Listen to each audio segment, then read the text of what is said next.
ba na may isang simpleng paraan para umasenso tayong lahat sa buhay? May alam akong isang napakadaling negosyo na mabilis magpapaangat sa atin. Ipapakita ko sa inyo kung paano tayo maaaring kumita ng higit pa sa kinikita ng karaniwang empleyado.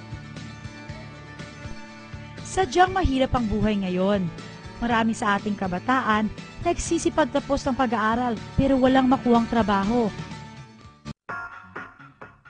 Meron din namang pinapalad na magkaroon ng trabaho o pumasok sa negosyo, ngunit ang kanilang kinikita ay sapat lamang para sa pamunahing pangangailangan tulad ng pagkain, damit at tirahan. Marami sa atin na nagsisikap pero hindi pa rin pinapalad sa napasukang business. Marahil masyadong mataas ang kapital, kulang sa tauhan, mabagal ang return of investment o di kaya naman ay sadyang mahirap i-manage ang napasukang negosyo. Naniniwala ako na tayong mga Pinoy ay may angking talino at kakayahan dahil ilang beses na nating napatunayan ang ating galing maging sa ibang bansa. Bigyan lamang ng tamang pagkakataon, mangingibabaw ang Pinoy sa manlarangan mapunta. Magaling talaga ang Pinoy maging sa negosyo. Pero sa totoo lang, matindi ang kompetisyon ngayon kaya mahirap lumaki sa negosyo. Maaaring ang tatargetin natin ay yung klaseng business na sasagot sa pangunahing pangangailangan natin. Ayon sa National Statistics Office, sa sinurvey na 2 milyong Pilipino, 42.8% ang kita natin ay napupunta sa pagkain. Mura lang naman ang puhunan sa pagkain, pero mabusisi ito at pagod ang katawan mo. 13.3% na kita ng Pinoy ay sa upa ng bahay. 6.7% ay sa mga bilihing karne na inuulam sa araw-araw. 6.5% napupunta sa gas, kuryente at tubig. Tignan natin ito.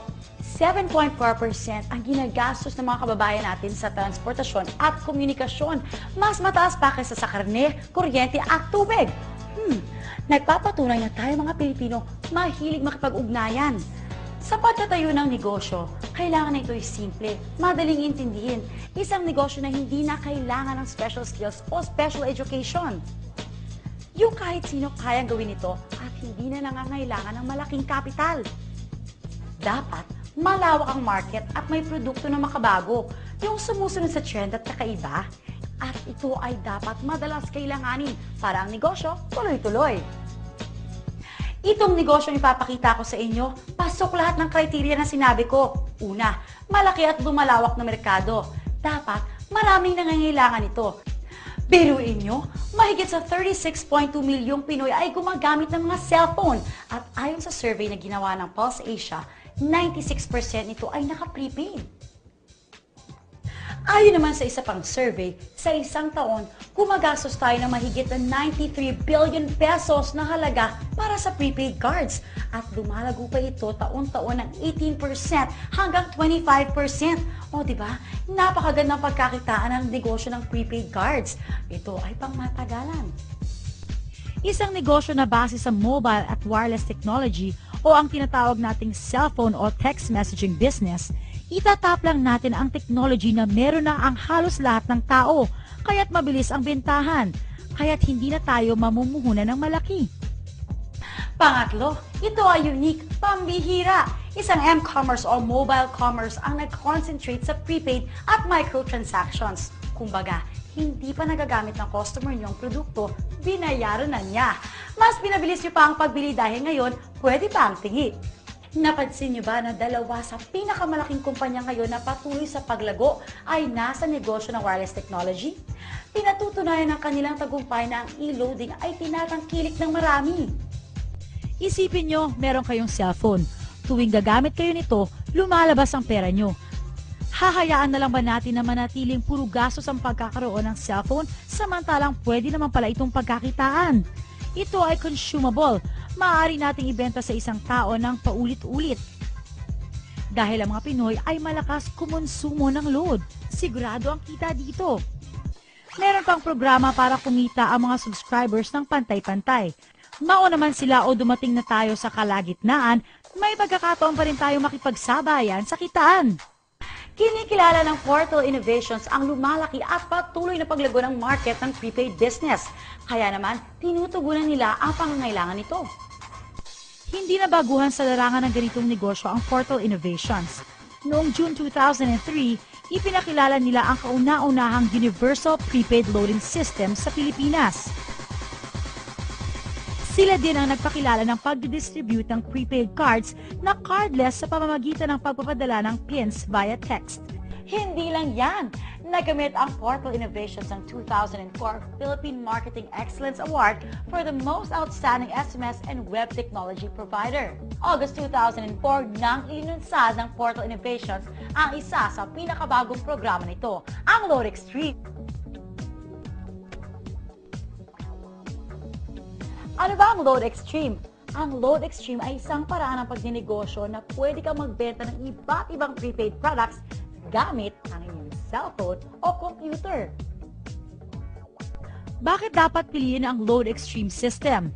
Hindi nyo kailangan ng malaking kapital. Sa maliit na halaga o maaaring libre pa, pwede kayong maging retailer. Walang physical inventory ng mga prepaid cards. Walang tauhang dapat swelduhan, kung kaya't napakagaan sa bulsa bilang panimulang negosyo o sideline. Dito ay hindi nyo kailangan umupa ng pwesto dahil kahit nasa bahay o nasa labas ka man, maaari pa rin magpatuloy ang negosyo.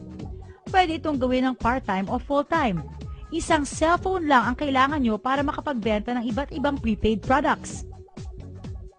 At kahit mawala pa ang inyong cellphone, maaari nyo pa rin ipagpatuloy ang negosyo dahil kahit gumagamit kayo ng ibang cellphone, pwedeng-pwede. Basta't i-memorize lang ang inyong ID number at PIK. May website din ang Load Extreme kung saan maaari nyong i-monitor ang real-time record ng inyong sales transactions. Madaling i-check ang laman ng inyong load wallet. Dito, nakikita kung magkano na lang ang balanse ng inyong load. Kapag sa web ka nag-transact, walang mababawas na pisong load mula sa iyo.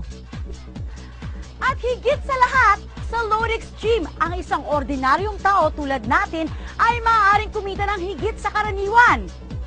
Lahat ng electronic loads, prepaid cards, insurance, and other products, pinagsama-sama sa isang cellphone. Isang cellphone, dala mo na ang lahat. Ilan lamang ang mga ito sa mga produkto at serbisyo may bibigay sa inyo ng Load Extreme. Wireless card products, over-the-air man, o landline, maging satellite TV o satellite phone services, kahit pa internet, online gaming, at kahit sa advertising o insurance pa man. Pwede kayong magpa-impress sa inyong mga minamahal o maging instant flower shop.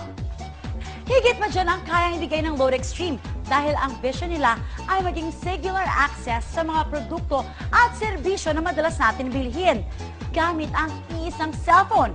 Ito ang future ng prepaid. Marami na ang natulungan ng Load Extreme.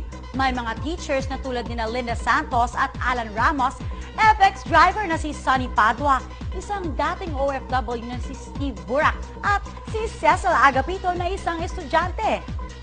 Isa akong college professor at nagtuturo sa isang kilalang universidad sa Baliwag na for almost 26 years, ginawa ko itong source ng living. Sa ngayon, alam ko na hindi ito sasapat. Kaya nag-decide ako na mag-resign na at magpunta sa Load Extreme. Pumunta sa amin yung isang kapitbahay namin na before ang dami na niyang ino-offer na business. Sabi ko, kasi alam ko, siya palagi naka-involve sa mga networking. Sabi ko, ayoko niyan. Gusto ko yung business na makakatulong sa kapwa ko, na hindi lang ako ang pwedeng matulungan. Madali lang kasi lahat naman tayo ngayon updated sa technology. So, hindi siya ganun kahirap na malaman. Malaki ang naitulong sa akin ng Load Extreme. Kasi yung mga pangarap ko noon, ngayon ko lang unti-unting nakukuha. Kung ang sinusweldo mo noon ay ganito kaliit, so ngayon masasabi kong triple at pwede ko pang times 5 na nakukuha ko yan sa Load Extreme. Yung dati kong mga problema financially dito na umokay na siya.